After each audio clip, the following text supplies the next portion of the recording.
Hay nombres que sencillamente se quedan grabados a fuego en la historia del crimen. Pero la verdad es que ninguno proyecta una sombra tan larga y oscura como la suya.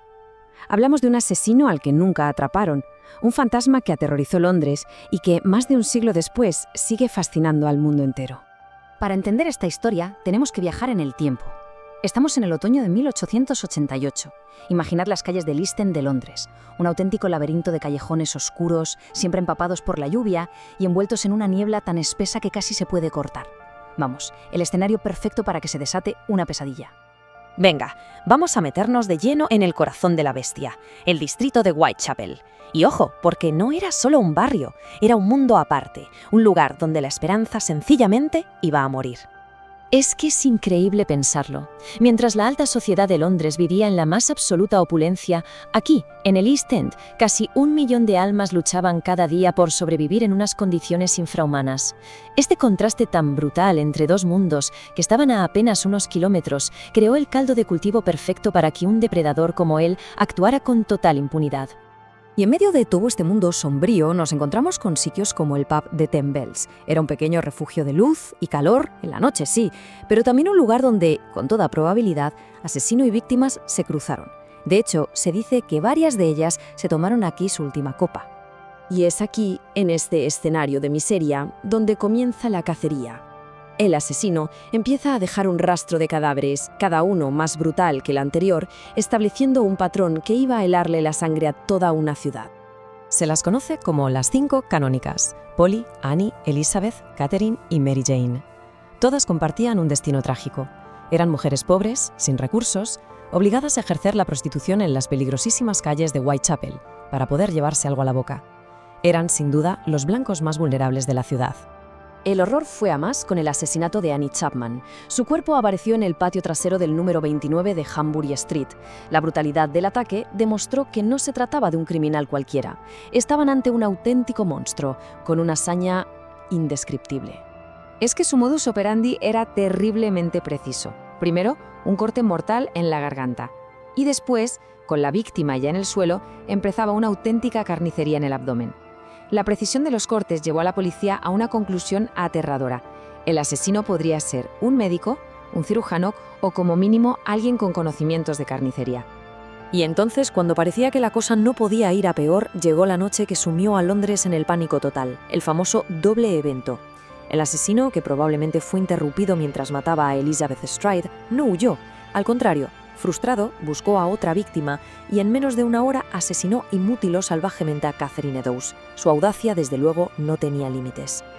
Hasta ese momento, el asesino era una sombra sin nombre, pero estaba a punto de cambiarlo todo. Porque no le bastaba con matar, quería fama, quería un nombre, y se lo iba a dar él mismo, inaugurando la aterradora era del asesino en serie mediático.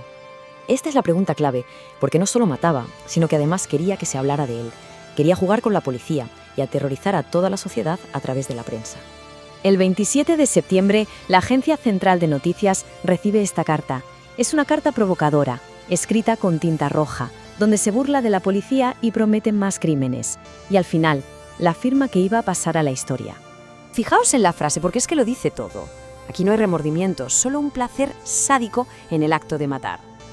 La carta se publicó y el nombre, Jack el Destripador, se extendió como la pólvora, convirtiendo al asesino en el auténtico hombre del saco para la gente de la época. Por si fuera poco, el jefe del comité de vigilancia de Whitechapel recibió un paquete. Dentro había medio riñón humano y una nota que empezaba con las palabras «Desde el infierno».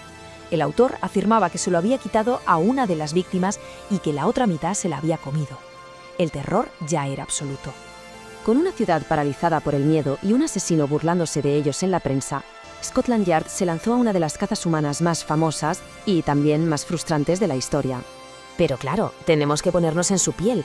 Hay que entender los desafíos a los que se enfrentaban. En esa época no existían las huellas dactilares como prueba, ni mucho menos el análisis de ADN.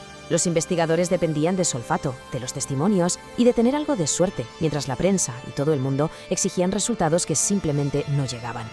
Y claro, empezaron a surgir sospechosos. Estaba Druid, que curiosamente se suicidó justo cuando acabaron los crímenes. También Kosminski, un hombre con problemas mentales que encajaba en el perfil.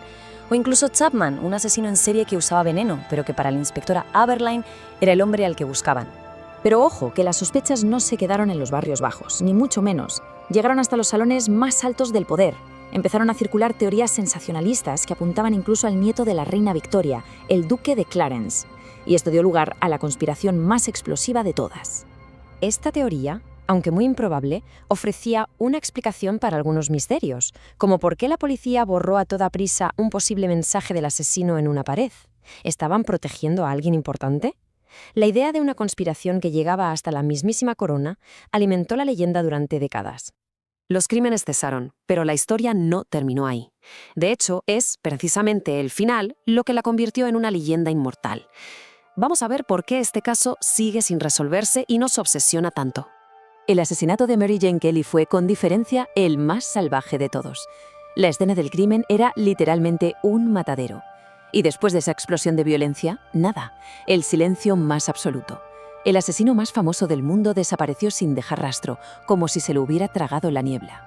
Y este es el quid de la cuestión, lo que lo hace eterno. Tenemos a un asesino que se pone nombre a sí mismo a través de la prensa, que aterroriza a una de las ciudades más grandes del mundo y que luego simplemente se desvanece, sin testigos, sin pruebas, sin un rostro que ponerle al mal. Solo quedó el mito que él mismo ayudó a crear. Al no ser atrapado, Jack el Destripador no es un hombre, es un hueco en blanco, el arquetipo del monstruo que puede ser cualquiera. Pero queda una última y escalofriante posibilidad. La teoría del diario de James Maybrick sugiere que el monstruoso asesino, el hombre que se creía un dios en las sombras, murió envenenado por su propia familia. Una idea que nos deja con una pregunta de lo más inquietante. ¿Y si al final el cazador terminó siendo la presa?